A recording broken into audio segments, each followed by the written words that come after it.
नमस्कार दोस्तों, lecture number 8 में बहुत बहुत स्वागत है आपका, जहाँ पे हम लोग chapter number 10 that is audit and auditors से रिगार्डिंग चीज़ें पढ़ रहे हैं। ऑडिटर्स एंड ऑडिटर्स से रिगार्डिंग चीज़ों को जानकारी ले रहे हैं, राइट। ये चैप्टर डिटेल में मैं आपको यूट्यूब के ऊपर पूरा कवर करवा रहा हूँ, जहाँ पे हम लोग सारी चीज़ें देख रहे हैं चैप्टर नंबर 10 को लेके।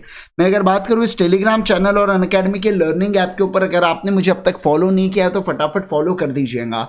अनअकैडमी के क्लासेस के बारे में बात करूँ तो आप जो ये जो भी क्लासेस चल रही है, ये हमारी फ्री क्लासेस के अंदर फ्री प्लेटफॉर्म के ऊपर होता है, जैसे यूट्यूब के ऊपर हो गया या स्पेशल क्लासेस के ऊपर हो गया, जिसके लिए आपको अनअकैडमी का लर्निंग ऐप डाउनलोड करना होता है। लेकिन दूसरा होता है पेड क्लासेस या स्ट्रक्चर्ड क्लासेस, जहां पे हम लोग क्लासरूम लाइवली एनवायरनमेंट में आपको डिटेल में चीज़ों को बताते हैं। और उसके अलावा अगर मैं बात करूं आपके साथ, तो यहाँ पे आपको नोट्स लिखवाए जाते हैं, आपकी राइटिंग प्रैक्टिस होती है और बहुत सारी चीज़ों को हम लोग यहाँ पे कवर करते हैं। तो आपको इसके लिए प्लस या आइकॉनिक का सब्सक्रिप्शन लेना होता है, और जब भी आप अनअकैडमी का सब्सक्रिप्शन ले, आप यहाँ पे IG सर कोड का प्रयोग कर सकते हैं फॉर मैक्सिमम पॉसिबल डिस्काउंट। वही अगर मैं बात करूँ आपके साथ, जो अनअकैडमी के ऊपर स्पेशल क्लासेस होती है, जिसके लिए आपको अनअकैडमी के लर्निंग ऐप को डाउनलोड करना होता है, उसके ऊपर भी आप फ्री स्पेशल क्लासेस देख सकते हैं, जब अगेन आप यहाँ पे IG सर कोड का इस्तेमाल कीजिएगा for free special classes, right. चलिए अब शुरुआत करेंगे आज के इस अमेजिंग से सेशन की। मैं अगर बात करूँ आपके साथ, तो आज जो टॉपिक हमें देखना है, ये जो सबसे पहली चीज हमें पढ़ना है वो है बेटा ये 4th वाले पॉइंट से, और क्या है वो ऑडिट ऑफ गवर्नमेंट कंपनीज। अभी हम लोग बात करेंगे ऑडिट ऑफ गवर्नमेंट कंपनीज से रिलेटेड। ऊपर हम लोगों ने देख लिया था, यहाँ पे कौन सा हमने यहाँ पे देख लिया था कि अगर फ्रॉड होता है कंपनी के अंदर और 1 करोड़ के ऊपर होता है तो क्या होने वाला है, और 1 करोड़ के अगर नीचे फ्रॉड होता है तो क्या होने वाला है, उसके बारे में हमने डिटेल में जानकारी, उसके बारे में हमने डिटेल में चर्चा कर लिए थे। अब इस वीडियो में या अब इस ये वाले लेक्चर में हम लोग देखने वाले हैं कि गवर्नमेंट कंपनी के ऑडिट में क्या होने वाला है। तो सिंपल सी बात है, इन case of a government company, अगर कोई भी गवर्नमेंट कंपनी है या कोई ऐसी कंपनी जिसको ओन या कंट्रोल करती है डायरेक्टली या इनडायरेक्टली सेंट्रल गवर्नमेंट या स्टेट गवर्नमेंट, या partly by central government and partly by state government, तो ऐसे केस के अंदर जो CAG होते हैं, CAG मतलब कौन, controller and auditor general of India, ये गवर्नमेंट के ऑडिट को कंडक्ट कराने में फैसिलिटेशन प्रोवाइड करवाते हैं। तो जो CAG होते हैं बेटा, ये क्या करेंगे, ये shall appoint the auditor under section 139(5) and 139(7). तो जो यहाँ पे ऑडिटर को अपॉइंट किए जाते हैं, उसे कौन अपॉइंट करने वाला है, CAG अपॉइंट करने वाला है, मतलब controller and auditor general of India appoint करने वाला है। ऐसी वाली बात यहाँ पे बोली गई है, ठीक है। और एक और चीज मैं बता दूं, यहाँ पे इनका कहना है कि यहाँ पे जो ऑडिटर अपॉइंट करोगे ना आप, ये जो ऑडिटर को अपॉइंट, ये रिपोर्ट किसे करता है, ये डायरेक्टली CAG को रिपोर्ट करता है कि उसने क्या क्या ऑडिट किया। सम ऑडिट कॉपी जो उसकी ऑडिट रिपोर्ट बनने वाली है, ये ऑडिट रिपोर्ट भी उसे किसे देना होगा, CAG को, मतलब controller and auditor general of India को देना होगा। अब इस रिपोर्ट के अंदर क्या क्या चीजें इंक्लूड होंगी, तो 3 चीजें। सबसे पहला, जो भी डायरेक्शंस अगर CAG ने इशू किए होंगे तो वो डायरेक्शंस भी उसके अंदर आने वाले। दूसरा, अगर वो डायरेक्शंस के ऊपर कुछ एक्शन आप लोगों ने लिया है तो वो एक्शन के बारे में आना। और तीसरा, impact on financial statements of the company, और इसके बारे में आपको इंपैक्ट भी बताना होगा। मतलब देखो, पहला डायरेक्शन जो CAG ने दिया, फिर वो डायरेक्शन से रिगार्डिंग आपने क्या क्या एक्शंस लिए और उसका इंपैक्ट फाइनेंशियल स्टेटमेंट्स के ऊपर क्या आ रहा है, ये तीनों चीजों के रिगार्डिंग आपको जानकारी देना होता है। कहां पे, इस ऑडिट रिपोर्ट के अंदर। कौन से ऑडिटर को, ऐसा ऑडिटर जो गवर्नमेंट कंपनीज का या ऐसी कंपनीज जिसको गवर्नमेंट कंट्रोल करती है उनका ऑडिट कर रहा है, तो उसे रिपोर्ट करना होता है CAG को, क्योंकि CAG ने उसका अपॉइंटमेंट किया है। तो ऐसे केस में वो रिपोर्ट भी किसे करने वाला है, वो CAG को रिपोर्ट करने वाला है। क्या आप इस बात को समझे। 3 चीजें कौन सी बताइए मुझे। सबसे पहला, क्या क्या डायरेक्शन दिए, उस डायरेक्शन के ऊपर आपने क्या क्या एक्शंस लिए, एंड देन फिर उसके बाद क्या आता है, इम्पैक्ट, और उसका इम्पैक्ट क्या होने वाला है, ये चीज़ों के रिगार्डिंग यहाँ पे बात की गई है। क्या आप इस बात को समझे। सभी के सभी लोग बताइए मुझे, क्या आप इस चर्चा को, क्या आप इस बात को समझ गए हो। यस, आइए अब मैं अगर बात करूंगा आपके साथ। अब देखिए क्या बोला गया है, CAG shall with in 60 days, अगर जिस समय इन्हें ऑडिट रिपोर्ट मिला है ना, जिस समय सीएजी को ऑडिट रिपोर्ट मिला तो वहां से 60 दिनों के अंदर, कितने दिनों के अंदर, 60 दिनों के अंदर, 60 डेज के अंदर यहां पे सीएजी क्या कर सकता है, सप्लीमेंट्री ऑडिट। सप्लीमेंट्री ऑडिट का सप्लीमेंट लेते हैं ना अपन एग्जाम में, मतलब एडिशनल चीजें, तो वैसा ही यहां पे सीएजी अगर चाहे तो एडिशनल ऑडिट करवा सकती है कोई एरिया से स्पेसिफिक, जो भी कोई एरिया हो, वो जो सीएजी को लगता है कि यार ये एरिया बहुत ज्यादा इंपॉर्टेंट है, ये एरिया को चेक कराना दोबारा से किसी और व्यक्ति से बहुत ज्यादा इंपॉर्टेंट है, तो ऐसे केस के अंदर सीएजी क्या करती है, यहां पे सीएजी सप्लीमेंट्री ऑडिट को कंडक्ट करवाती है, मतलब एडिशनल ऑडिट को कंडक्ट करवाती है फाइनेंशियल स्टेटमेंट्स के ऊपर, है ना, बाय सच पर्सन, जो भी अथोराइज्ड होता है ये ऑडिट वगैरह करने के लिए, और उन्हें जो भी इंफॉर्मेशन लगती है बेटा, वो इंफॉर्मेशन क्या मांग सकती है, वो कंसर्न पर्सन से, जिनको हमने अपॉइंट किया है ऐसा एडिशनल ऑडिट करने के लिए, तो वो कंसर्न पर्सन से हम लोग क्या कर सकते हैं, मांग सकते हैं उसकी रिपोर्ट। क्या आप बात को समझे? तो देखो यहां पे सीएजी क्या कर सकती है, 60 डेज के अंदर कंडक्ट करवा सकती है supplementary audit of financial statements of the company by such person, और पर्सन में अथोराइज इन बिहाफ, और for the purpose of such audit require information or additional information to be furnished to any such person or person so authorized in such manner by such person or persons in form as CAG में direct करके, बराबर ना, मतलब ये लोग क्या देने वाले, ये लोग इंफॉर्मेशन देने वाले, किसे इंफॉर्मेशन देने वाले, CAG को इंफॉर्मेशन देने वाले, ऐसे फॉर्म में, ऐसे रिपोर्ट में कि वो क्या हो जाए करके, फटाफट बताइए, कि जैसा भी CAG ने चाहता वैसे फॉर्म में यहाँ पे ये लोग रिपोर्ट करेंगे, वो पर्सन या वो क्वालिफाइड पर्सन जिन्हें हमने अपॉइंट किया है फॉर बताइए मुझे जल्दी से,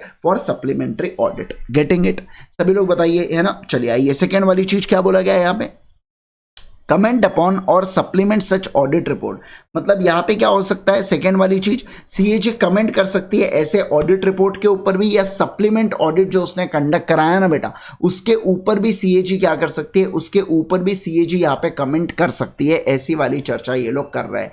मतलब इन लोगों का क्या कहना है, इन लोगों का कहना है कि जो controller and auditor general of India है, ये क्या करवा सकती है, सप्लीमेंट्री ऑडिट भी इशू करवा सकती है। चलो करे तो कि उसके ऊपर कमेंट भी क्या पास कर सकते हैं, बिल्कुल, और जो एक्चुअल में नॉर्मल जो ऑडिट रिपोर्ट आई थी, क्या उसके ऊपर भी कमेंट पास किया जाता है, डेफिनेटली उसके ऊपर भी कमेंट पास किया जा सकता है। क्या आप इस बात को समझे? क्या हाँ सर, हम लोग इस बात को समझे। उसके बाद IFD वाला point, any such comments given by CAG upon to the supplement to the audit report shall be sent by a company to every person who is entitled to the copies of audited financial statement, जैसे members हो गए, debenture trustees हो गए, तो इन लोगों को हम लोग कैसे सेक्शन 136 के अनुसार अपन लोग क्या भेजते हैं, फाइनेंशियल स्टेटमेंट भेजते हैं।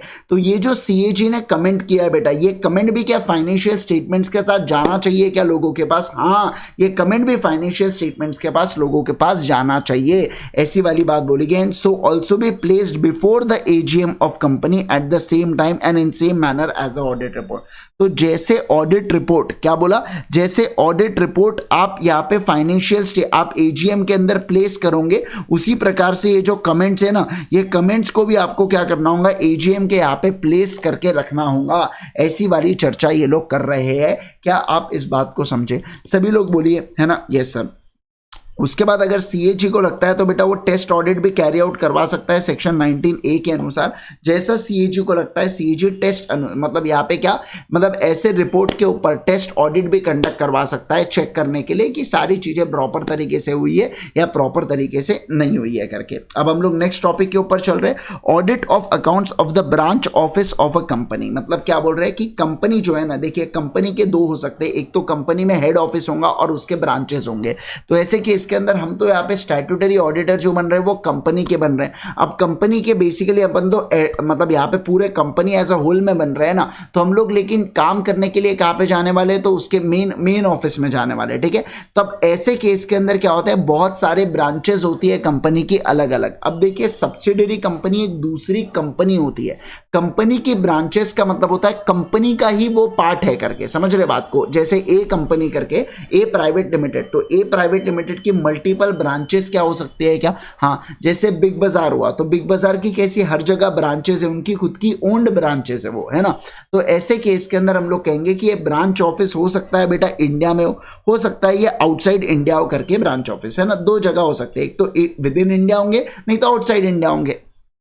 अब विद इन इंडिया है तो ऐसे केस के अंदर हो सकता है यहाँ पे जो सेक्शन नंबर 139 का यहाँ पे हमारा ऑडिटर आ रहा है ना, वही कंपनी का ऑडिटर जो है वही बेटा ब्रांचेस का भी ऑडिट कर ले। या ऐसा भी हो सकता है कि हम लोग एनी अदर पर्सन को अपॉइंट करें सेक्शन नंबर 139 के द्वारा जो क्वालिफाइड है। मतलब यहाँ पे CA प्लस COP वाला जो क्राइटेरिया है वो बिल्कुल बरकरार रहेगा। तो ऐसे केस के अंदर ऐसा बिल्कुल बिल्कुल हो सकता है कि सेक्शन नंबर 139 वाला जो क्राइटेरिया है वो तो है ही है, मतलब वो ऑडिटर तो कर ही सकता है। मान लीजिए मुझे अगर किसी कंपनी का ऑडिट करने बोला तो हो सकता है कि मैं ही उसके ब्रांचेस का भी ऑडिट कर लूं, एक ये पहला क्राइटेरिया। या दूसरा ऐसा हो सकता है कि आपने कोई दूसरे व्यक्ति को जो क्वालिफाइड पर्सन है उसको आपने अपॉइंट किया सेक्शन नंबर 139 के अनुसार ब्रांचेस का ऑडिट करने के लिए, या एक ब्रांच का या दो ब्रांचेस का या मल्टीपल ब्रांचेस का, यह आपके ऊपर डिपेंड करता है।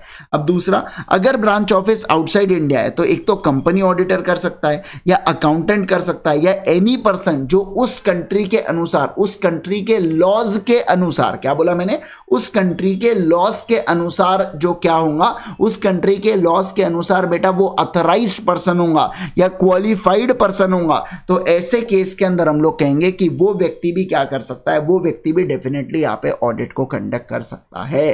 क्या आप बात को समझे? तो देखो क्या क्या देखा, अगर यहाँ पे ब्रांचेस जो है, अगर यहाँ पे ब्रांचेस इन इंडिया है, एक हो सकता है इन इंडिया हो, दूसरा हो सकता है आउटसाइड इंडिया हो। अगर इन इंडिया है बेटा तो सेक्शन नंबर 139 के अनुसार चीजें आ जाएंगी, या बाय एनी अदर पर्सन जो 139 के अनुसार यहाँ पे अपॉइंट और कोई व्यक्ति को भी अपन लोग कर सकते हैं। एक तो वही ऑडिटर से करवाओ या कोई दूसरा पर्सन भी हो सकता है। ऐसा भी हो सकता है ब्रांच आउटसाइड इंडिया है, ब्रांच अगर आउटसाइड इंडिया है तो कंपनी ऑडिटर करे तो ठीक है, अकाउंटेंट करे तो ठीक है, नहीं तो एनी अदर पर्सन जो उस कंट्री के अनुसार, क्या बोला, in accordance the laws of that country, जो उस कंट्री के अनुसार क्या बन जाते हैं, उस कंट्री के अनुसार क्वालिफाइड होता है, वो व्यक्ति भी क्या ऑडिटर बन सकता है क्या? हाँ, वो व्यक्ति भी बिल्कुल बिल्कुल ऑडिटर बन सकता है। ऐसी वाली चर्चा यहाँ पे की गई है। क्या आप इस बात को समझ रहे हैं? सभी लोग बताइए मुझे, क्या आप इस चर्चा को, क्या आप इस बात को समझ पा रहे हैं? Yes yes sir. आइए आगे बढ़ेंगे, नेक्स्ट वाली चीज के ऊपर चलते हैं और नेक्स्ट वाले पॉइंट के ऊपर आगे बढ़ते हैं। देखो सी वाला point, the duties and the powers of company's auditor with reference to the audit of the branch and the branch auditor if any shall be contained in 143। मतलब सिंपल सी बात है यार, कंपनी ऑडिटर हो या ब्रांच ऑडिटर हो, duties जो है इनकी ये सेक्शन नंबर 143 के अनुसार चलने वाली है।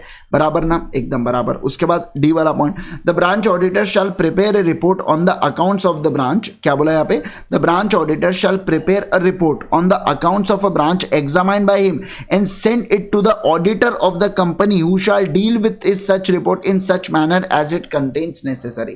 मतलब यहाँ पे क्या होगा कि जो यहाँ पे ब्रांच ऑडिटर है ना बेटा, ये अपने ऑडिट रिपोर्ट को किसे भेजता है? कंपनी के ऑडिटर को भेजता है, जो कंपनी का ऑडिटर है। और कंपनी ऑडिटर इस ब्रांच ऑडिटर के रिपोर्ट का क्या प्रयोग कर सकता है क्या? हाँ, क्योंकि ये भी चार्टर्ड अकाउंटेंट, ये भी चार्टर्ड अकाउंटेंट, और हम लोग क्या कर सकते हैं, हमारे ही सेम कलीग्स के हम लोग डेफिनेटली यहाँ पे यूज में ले सकते हैं। अगर उन्होंने कोई भी काम काज किया है तो ऐसे केस के अंदर हम लोग डेफिनेटली उनके काम का प्रयोग कर सकते हैं। आप लोग ऐसे केस में ऐसे 600 पढ़ोगे, 610 पढ़ोगे, ये सब ऑडिट के अंदर आपको आने वाला है डिटेल में, है ना, कि कैसे हम लोग यूज कर सकते हैं ये सारी चीजें।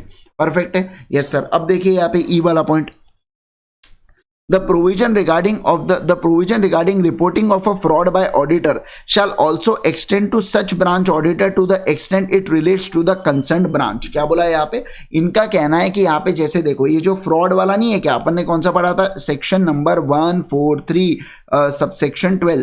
तो ऐसे केस में जो सेक्शन नंबर 143 सबसेक्शन 12 है, तो यहाँ पे जो फ्रॉड वाला क्राइटेरिया है ना, ये ब्रांच ऑडिटर के ऊपर भी अप्लाई होगा क्या? हाँ, लेकिन वो केवल और केवल उस कंसर्न ब्रांच से रिलेटेड होना चाहिए फ्रॉड, बाकी कोई दूसरे रिस्पेक्टिव ब्रांचेस से रिलेटेड उसको कोई लेना देना नहीं है। बराबर। तो ऐसे केस में मैं ये कहना चाहता हूं कि ब्रांच ऑडिटर को भी डेफिनेटली लेना देना होगा यहाँ पे सेक्शन नंबर 143 से, लेकिन only with respect to that branch and nothing else. ऐसी वाली बात यहाँ पे कर दी गई है। 6 वाला पॉइंट देख लो, application of the provision of section 143 to cost accountant and company secretary करके। The provision of this section shall mutatis mutandis apply to, क्या बोला यहाँ पे? कॉस्ट अकाउंटेंट को भी अप्लाई होगा जो 148 वाले, और कंपनी सेक्रेटरी को भी अप्लाई होगा। अब यहाँ पे सवाल उठता है कि सर ये मुटेंडिस मुटेंडिस क्या होता है? मुटेंडिस मुटेंडिस का मतलब होता है जैसा के तैसा, मतलब जो जैसा एक चार्टर्ड अकाउंटेंट के ऊपर एप्लीकेबल हो रहे, एक ऑडिटर के ऊपर एप्लीकेबल हो रहे, उसी प्रकार से सेम चीजें एप्लीकेबल कहां होने वाले? दूसरे के ऊपर होने वाले, मतलब मैं कहूँ आपके साथ तो कॉस्ट अकाउंटेंट और कंपनी सेक्रेटरी के ऊपर होने वाले हैं। क्या आप इस बात को समझे? Yes sir. अब आइए 7th वाले पॉइंट के ऊपर चलेंगे, नए टॉपिक के ऊपर चलेंगे, और जो क्या कह रहा है आपके साथ, यहाँ पे ये कह रहा है कि auditor to not to render certain services under section 144। Auditor ने, समझिए बात को ध्यान रखिए, ऑडिटर ने यहाँ पे ये क्या नहीं करना चाहिए बेटा, यहाँ पे ऑडिटर ने है ना ये चीजें नहीं करना चाहिए। मतलब अगर मैं बात करूं आप लोगों के साथ, देखो यहाँ पे क्या बोला जा रहा है, मैं अगर बात करूं यहाँ पे आप लोगों के साथ, तो इन लोगों का कहना है कि auditor not to render certain services की, यहाँ पे ऑडिटर अगर आप कंपनी के हो तो आप कंपनी के अंदर ये सारी सर्विसेज नहीं रेंडर कर सकते। अब कौन सी सर्विसेज, जरा एक बार देखिए, तो फटाफट देखिए एक बार, मैं फुल आईपैड की स्क्रीन कर देता हूं।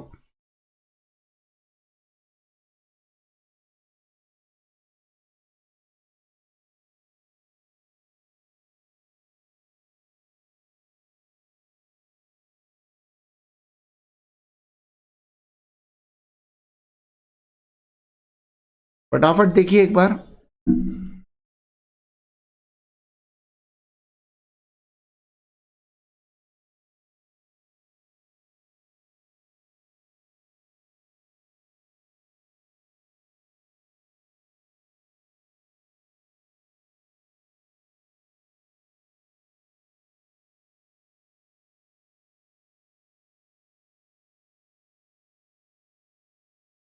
आओ देखिए, आइए मैं अब आपको एक एक पढ़वाता हूँ।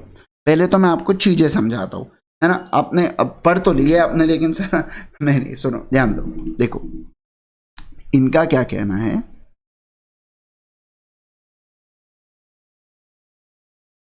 देखिए आप अच्छे से ध्यान देना, अभी अच्छे से ध्यान देना एकदम। देखो मैं अगर कहूँ यहाँ पे कौन सी चीज को लेके सर, देखिए अगर कोई व्यक्ति, अगर ये एक व्यक्ति है, ठीक है, ये एक सीए है और इसके पास सीओपी भी है, मतलब क्या बोला मैंने, ये व्यक्ति सीए भी है और इसके पास सीओपी भी है। अब ऐसे केस के अंदर क्या होता है, समझना बात को, बहुत जोरदार चीज। ये व्यक्ति क्या करता है, ये व्यक्ति अगर सेक्शन नंबर 144 की सर्विसेज को रेंडर करता है, सेक्शन नंबर 144 में कुछ सर्विसेज के नाम लिखे रखे है ना, तो कुछ ये जो सर्विसेज के नाम लिख के रखे, ये व्यक्ति मतलब बेसिकली बोल रखा है कि ये जो सेक्शन नंबर 144 में सर्विसेज है ना, ये वाला व्यक्ति मतलब जो एलिजिबल पर्सन माना जाता है ना, एक प्रकार से जो एलिजिबल पर्सन माना जाता है, ये एलिजिबल पर्सन इस कंपनी को दे नहीं सकता, चाहे फिर डायरेक्टली हो या इनडायरेक्टली हो, वो क्या नहीं कर सकता बेटा, वो यहाँ पे दे नहीं सकता इसको। कौन सी सर्विसेज, सेक्शन नंबर 144 की सर्विसेज। सर अगर देता है तो ऐसे केस में ये पर्सन बेटा यहाँ पे डिस्क्वालिफाइड हो जाएगा सेक्शन नंबर 141(3) के अनुसार। मतलब फिर ये व्यक्ति स्टैट्यूटरी ऑडिटर नहीं बन पाएगा, किसका, इस कंपनी का स्टैट्यूटरी ऑडिटर नहीं बन पाएगा। ऐसी वाली बात यहाँ पे की जा रही है।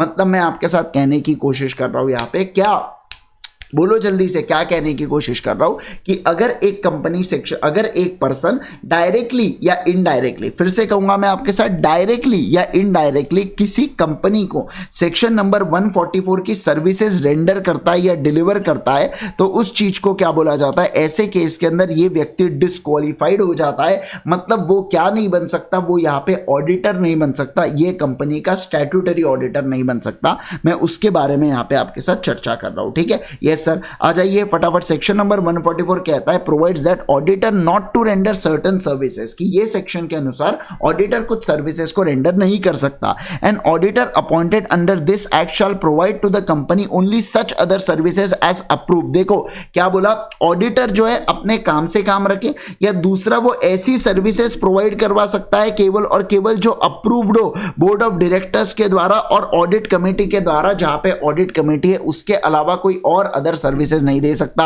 लेकिन भले बोर्ड ऑफ डायरेक्टर्स ने भी क्यों ना अप्रूव कर दिया हो, अगर आप ऑडिटर हो फिर भी आप ये सर्विसेज, फॉलोइंग सर्विसेज जो हम नाम लेने वाले हैं, ये सर्विसेज आप नहीं दे सकते, ना ही कंपनी को, ना ही होल्डिंग को, ना ही सब्सिडरी को। केवल 3 लोगों के बारे में बात किया, एसोसिएट को चाल से। सर सब्सिडरी अगर मान लीजिए होल्डिंग कंपनी की सब्सिडरी है, बिल्कुल बिल्कुल चाल से, कोई टेंशन की बात नहीं है उसके अंदर। मतलब मैं आपके साथ बात करूं यहां पे, तो हम लोग क्या देख रहे हैं, यहाँ पे हम लोग बेसिकली यहाँ पे कौन सी चीज को देख रहे हैं, यहाँ पे हम लोग देख रहे हैं कि एक ऑडिटर कंपनी को, उसके होल्डिंग को या उसके सब्सिडरीज को, तीनों में से किसी भी कंपनीज को ये फॉलोइंग सर्विसेज नहीं डिलीवर करना चाहिए। सबसे पहला अकाउंटिंग एंड बुक कीपिंग। आप खुद सोच के देखिए बेटा, अगर आप अकाउंटिंग एंड बुक कीपिंग की सर्विसेज कंपनी को देते हो तो ऐसे केस के अंदर कल चल के कंपनी के ऑडिटर आप ही बनते हो, तो क्या आप खुद के ही काम में गलतियां निकालने वाले हो क्या? सर पॉसिबल नहीं है, हम खुद के काम पे कैसे गलतियां निकालेंगे। उसी प्रकार से इंटरनल ऑडिट आप करते हो या आप डिजाइन या इंप्लीमेंटेशन करते हो फाइनेंशियल इंफॉर्मेशन सिस्टम का, एक्चुअरियल सर्विसेज दिया, investment services, investment banking services, rendering of outsource financial services, management services और एनी काइंड ऑफ सर्विसेज। ठीक है, जो भी प्रिस्क्राइब किया गया, हालांकि अभी तक कोई प्रिस्क्राइब नहीं है, लेकिन लिख के रखा है कि हमारी इच्छा हो गई तो हम लोग क्या करेंगे, हमारी इच्छा हो गई तो हम रूल्स में स्पेसिफाई कर देंगे कुछ सर्विसेज के नाम। बस इसी के लिए ये वाला पॉइंट दिया जाता है। ठीक है, तो अगर इनमें से ऑडिटर अगर कोई भी सर्विसेज को डिलीवर करता है, कोई भी सर्विसेज को रेंडर करता है कंपनी को, उसके होल्डिंग को या उसके सब्सिडरी को, तो समझ लेना आप उस कंपनी के ऑडिटर नहीं बन सकते। और ये जो चक्र बनाया है ये उसी का चक्र बनाया हुआ है यहाँ पे। ठीक है, अब देखो डायरेक्टली या इनडायरेक्टली का क्या मतलब होता है। तो अगर इन केस ऑफ इंडिविजुअल है तो वो खुद या उसके रिलेटिव या एनी अदर पर्सन जिससे वो कनेक्टेड या एसोसिएटेड है। मतलब कभी कभार एक इंडिविजुअल कोई कंपनी से एसोसिएट होता है, कोई दूसरे चार्टर्ड अकाउंटेंट से एसोसिएट होता है, तो वो लोग भी सर्विसेज दे नहीं सकते, है ना। Entity in which such individual has a significant control. मान लीजिए मिस्टर ए करके, अब ये मिस्टर ए का सिग्निफिकेंट कंट्रोल चलता है बेटा कौन से, एक एंटिटी के अंदर, है ना। और ये एंटिटी बुक कीपिंग की सर्विसेज देता है बेटा ये कंपनी को, तो मिस्टर ए यहाँ पे डिस्क्वालीफाई मान लिया जाता है क्योंकि इनडायरेक्टली उन्होंने सर्विसेज रेंडर किया, है ना। या एंटिटी अंडर हुज ट्रेडमार्क या brand name such individual is associated. मतलब जैसे कि अगर मैं बात करूं आपके साथ डेलॉइट करके हो गया, अब डेलॉइट के अंदर बहुत सारे अफिलिएटेड फर्म्स है ना। अफिलिएटेड फर्म्स मतलब इंडिविजुअल चार्टर्ड अकाउंटेंट्स अलग अलग शहर में उन लोगों के साथ अफिलिएटेड है, तो ऐसे केस में सेम ब्रांड नेम हो गया। अब तो मान लीजिए डेलॉइट यहाँ पे बुक कीपिंग की सर्विसेज देता हो रिलायंस को, तो एक दूसरा जो डेलॉइट के साथ अफिलिएटेड है, क्या वो यहाँ पे अपनी चार्टर्ड अकाउंटेंट की या ऑडिटर की सर्विसेज रेंडर कर पाएगा? क्या नहीं कर पाएगा, ऐसी वाली बात यहाँ पे बोली गई है। अब in case of a firm, firm के केस में इनडायरेक्टली कैसे होगा, तो फर्म खुद या partners of a firm, parent of a firm मतलब फर्म का कोई कंट्रोलर है तो, subsidiary of firm, associate of firm, entity in which firm has significant influence या entity in which the partner of a firm has significant influence या entities whose trademark या under brand name the firm या partners are associate करके। तो ऐसी वाली बात बोली जा रही है यहाँ पे, कौन सी चीज को लेके, इनडायरेक्टली से रिलेटेड यहाँ पे चर्चा की जा रही है। ठीक है, आप ये एग्जाम्पल नंबर 19 पढ़िए फटाफट, एग्जाम्पल नंबर 19 पढ़िए, फिर इस चीज को हम लोग अगले वाले सेशन में कंप्लीट करेंगे, मतलब अगले वाले लेक्चर में कंप्लीट करेंगे, है ना। छोटा छोटा करके हमने पूरे इस चैप्टर को, बस आखिरी होगा इसके बाद, फिर आखिरी होगा, फिर आपका पूरा चैप्टर फिनिश हो जाता है। पहले लेकिन आप इसे पढ़िए, फटाफट पढ़िए।